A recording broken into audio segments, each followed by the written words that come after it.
राजनीति, आंदोलन, किसान, करप्शन, गरीबी, इन सभी मुद्दों पर आवाज उठाएगा अब तक न्यूज इंडिया। सत्ता के आगे जब भी सवाल कमजोर पड़ने लग जाए तो सवाल उठाने पड़ते हैं। बोल के लफ्ज आजाद है तेरे, बोल के सच जिंदा है अब तक। बोली वार्ड नंबर 6, नया वार्ड नंबर 6 की इलेक्शनी मीटिंग थी, जहां मेरा अपना खुद मकान है। शेख रशीद साहब ने यहां से सियासी शुरुआत की। 1985 में पहली मर्तबा शेख रशीद साहब यहां से कांग्रेस पार्टी से काउंसिलर बने और 1985 से लेकर आज तक इस वार्ड में दूसरी पार्टी के कॉरपोरेटर नहीं चुनकर आए, काउंसिलर नहीं चुनकर आए। उसी वार्ड के अंदर, जिस वार्ड में मैं रहता हूं, मेरा मकान है, यह हमारा अपना परिवार है इस वार्ड। और यहाँ पर इलेक्शनी मीटिंग हमने ली। 4 उम्मीदवार जो हमने डिक्लेयर किया है पार्टी ने, पार्लियामेंट्री बोर्ड ने, आज उनकी पहली इलेक्शनी मीटिंग हमने ली। और हमारे वार्ड के आवाम को, यहाँ के ज़िम्मेदारान को हमने ये जिम्मेदारी सौंपी है, ख़ास तौर पर मैंने, कि ये वार्ड को आप संभालो, यहाँ का इलेक्शन आप लड़िए और चारों उम्मीदवार को कामयाब करें। और मालेगांव शहर में ये मिसाली वार्ड है।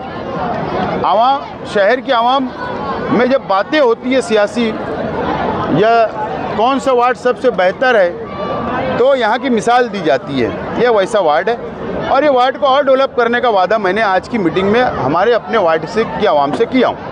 सर, बगावत का जो शुरुआत है आपकी पार्टी में, पार्टी कभी ख़त्म नहीं होती, पार्टी के कार्यकर्ता कभी ख़त्म नहीं होते।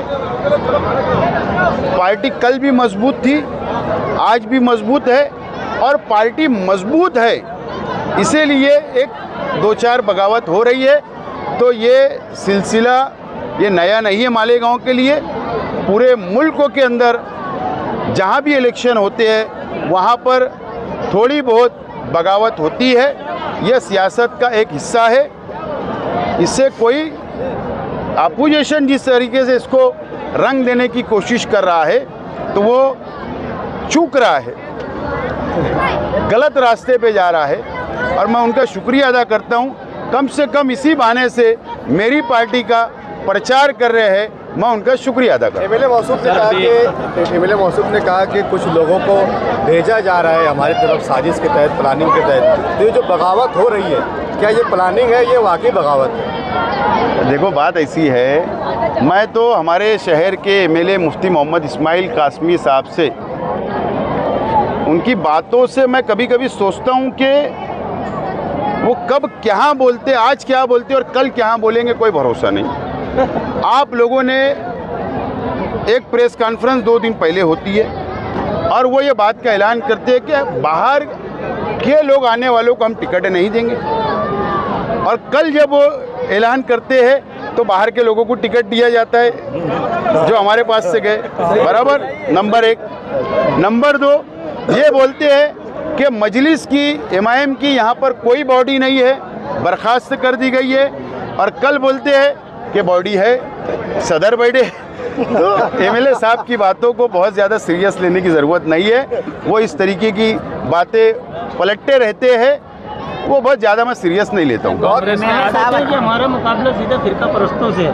तो कल एमएलए का बयान है कि नदी के उस पार जाके लड़े हम, क्या फिरका परस्त तो लोग इधर है जो इधर सीट खड़ी कर रहे हैं, तो उस तरफ सीट खड़ी करोगे, फिरका परस्त से कैसे मुकाबला? हमारे शहर के एमएलए साहब असल में सियासी तौर पर उनको नॉलेज कम है, मुझे ऐसा लगता है।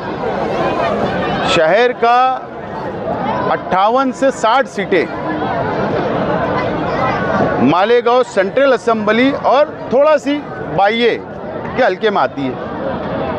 यही हम आवाम से अपील कर रहे हैं कि हमको मेजॉरिटी दे दो, तो हम जब मुकाबला करेंगे ना फिरका परस्त ताकतों से, जब ही मुकाबला होगा ना। अब मैं धुलिया जाकर इलेक्शन लड़ूंगा और वहाँ के कारपोरेटरों को हाउस में थोड़ी बैठाऊंगा, जो यहाँ की आवाम जिसको चुन के देगी उनको ही हाउस में बैठाऊंगा। तो खैर कांग्रेस ने अपनी पहली फहरिस्त जाहिर की और उसके बाद में उन्होंने कहा कि MIM का हम शुक्रिया अदा करते हैं और इलेक्शन के बाद में हम जाके उनका शुक्रिया अदा करेंगे। ऐसा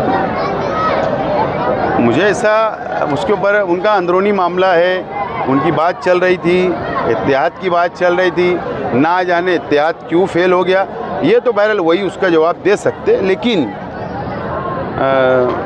मुझे लगता है कांग्रेस पार्टी को ख़त्म करने के अंदर आज की कांग्रेस पार्टी के अंदर जो ओहदेदारान है ये उसके जिम्मेदार है, जो आज के इस तरीके का बयान दिया गया। मुफ्ती इस्माइल ने और ऐसे लोग जब भी रहेंगे तो और कांग्रेस पार्टी यहाँ ज़ीरो हो जाएगी।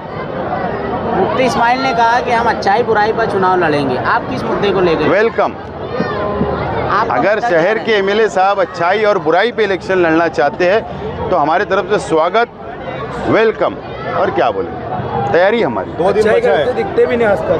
2 दिन बचा है, अभी भी कुछ इलाकों में उम्मीदवारों की लिस्ट जारी है, कशमकश है, आवाम मतलब अभी भी कंफ्यूज है, उस पर मतलब कब खुलासा हो जाए?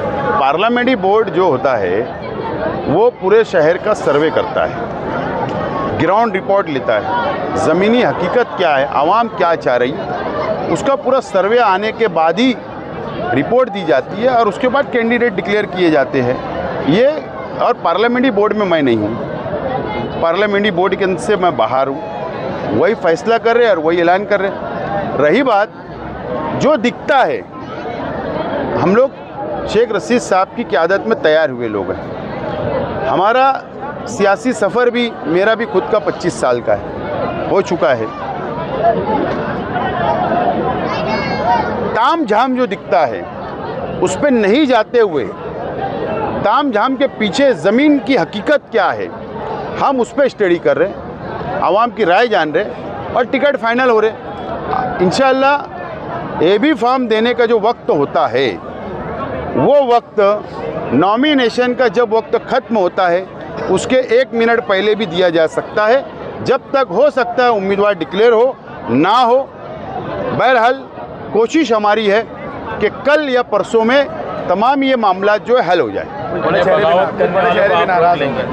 बड़े चेहरे भी नाराज़ होंगे। मैंने कहा ना, पार्टी कभी कमज़ोर नहीं होती, पार्टी का कार्यकर्ता मजबूत है, पार्टी के जिम्मेदार मजबूत है, पार्टी मजबूत है और अगर कोई नाराज़ होता है तो उससे पार्टी कमज़ोर नहीं होती।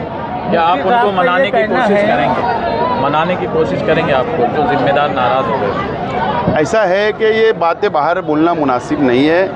पार्टी एक आम वर्कर को भी नाराज़ नहीं करना चाहती, उसको भी मनाने की हम लोग कोशिश करते हैं। तो हम लोग हर जगह पहुंचने की कोशिश की, हमारे ज़िम्मेदारों ने कोशिश की है, हम लोगों ने उनसे बैठ के बात की, मेरे परिवार के अलग अलग लोग भी पहुँचे, हर तरफ गए।